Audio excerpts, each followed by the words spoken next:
Janela da Paulista recebe hoje com muita alegria, né, Felipe, né, Elisabetezinha, a nossa querida doutora Munira Zaman Calas. A doutora vai falar para você hoje sobre os medicamentos na saúde bucal. E nós vamos fazer um vídeo em 2 partes, né, doutora? Exatamente. Tudo bem? Quanto tempo? Faz tempo mesmo. Então, a primeira parte é sobre a interferência, a possível interferência de medicamentos que você faz uso, né, Sim. no tratamento odontológico. Como é que acontece isso? Uma parte importante do atendimento odontológico, né, a gente chama que a primeira consulta é a anamnese. Nessa consulta, uma das perguntas importantes que o dentista faz para o paciente são quais os medicamentos que ele faz uso na sua rotina. Então, vou dar um exemplo para vocês típico.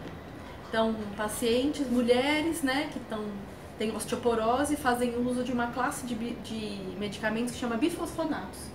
E muitas vezes esses medicamentos, eles vêm no formato de uma injeção que você toma uma vez por mês, ou uma vez a cada 3 meses. Então, você não lembra, né, quando você fez uso ou não. Isso acontece também com pacientes totalmente dependentes, né? Que vem um cuidador ou vem um familiar, ele dá a lista dos medicamentos rotineiros e esquece dessa injeção que toma a cada 3 meses.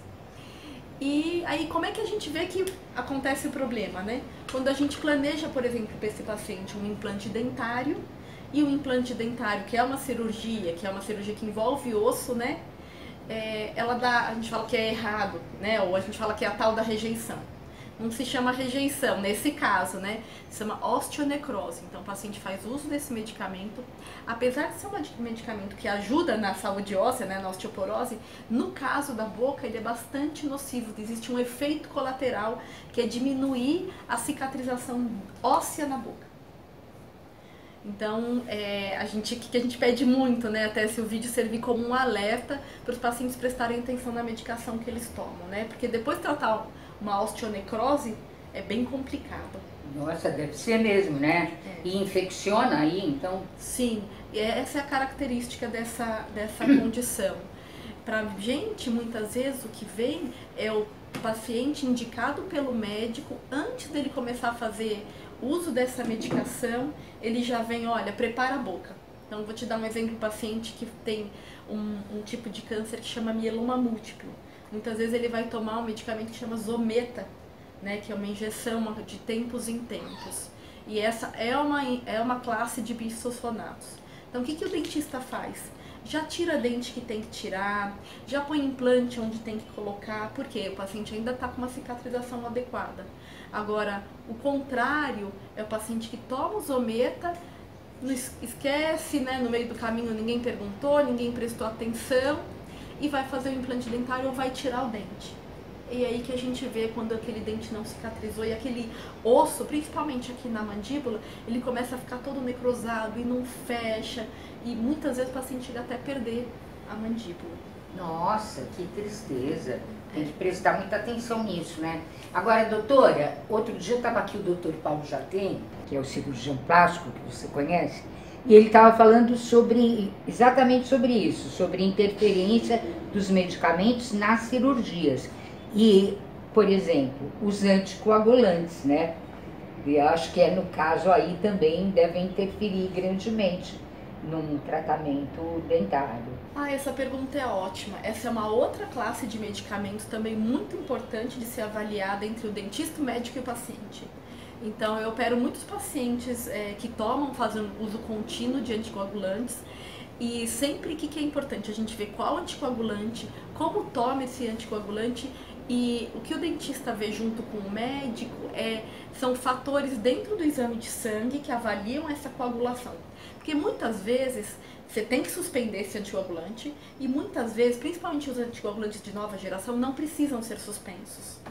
Né? Você pode fazer o atendimento odontológico, pode fazer extrações dentárias, por exemplo, sem suspender esse anticoagulante. Então, o importante é saber como é que é tomado e como é que estão esses índices dentro do exame de sangue.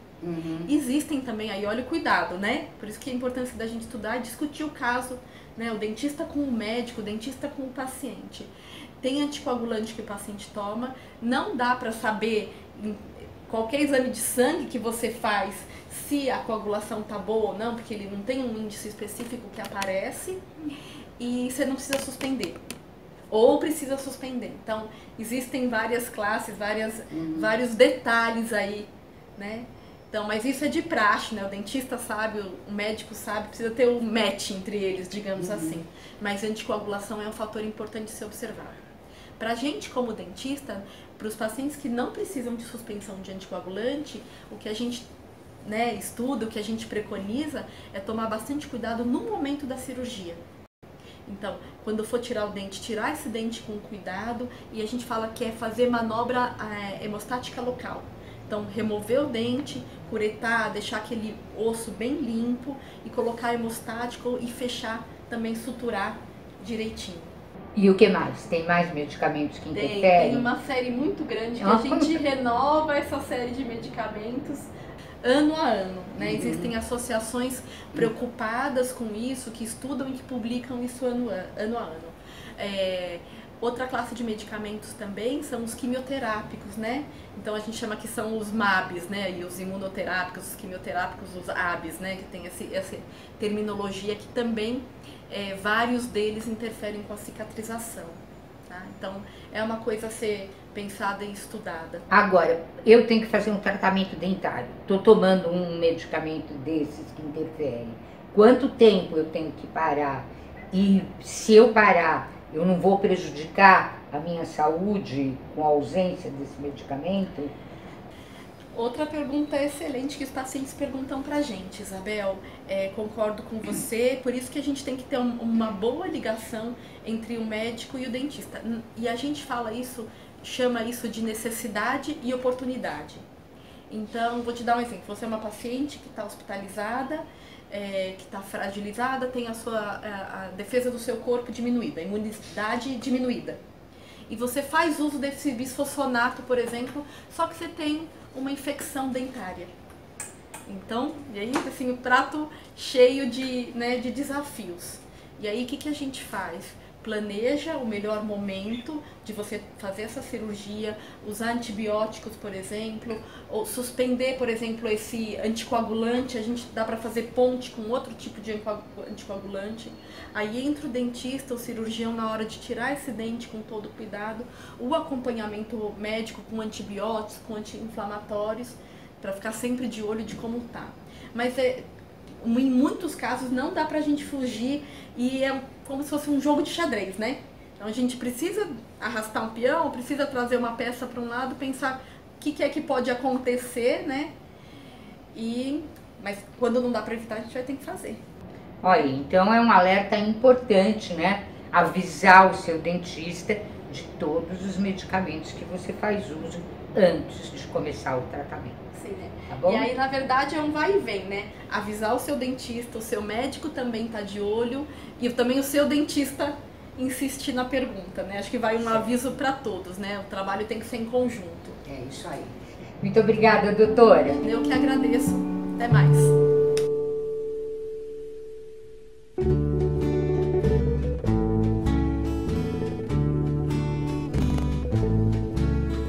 When I grow too old to dream, I'll have you to remember. When I grow too old to dream, your love will live in